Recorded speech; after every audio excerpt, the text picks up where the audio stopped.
সংবিধান সংস্কার পরিষদের সদস্য হিসেবে শপথ নেয়ার কথা থাকলেও বিএনপির দলীয় সংসদ সদস্যরা শপথ নিবে না বলে জানিয়েছেন দলটির স্থায়ী কমিটির সদস্য সালাউদ্দিন আহমেদ। বলেন, সংবিধান সংস্কার পরিষদের শপথ ফর্ম থাকলেও বিএনপির কেউ সংবিধান সংস্কার পরিষদের সদস্য হিসেবে নির্বাচিত হয়নি। এছাড়া সংবিধানে এটা এখনো ধারণ করা হয়নি বলে জানান তিনি।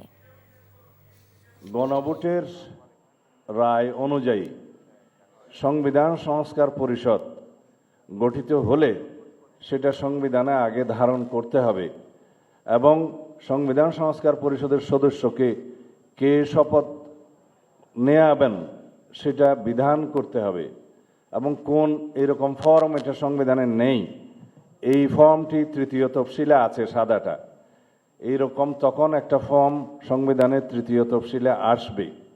সেগুলো সাংবিধানিকভাবে জাতীয় সংসদে গৃহীত হওয়ার পরে তখন জাতীয় সংবিধান সংস্কার পরিষদের সদস্যদের শপথ নেয়ার বিধান করা যাবে।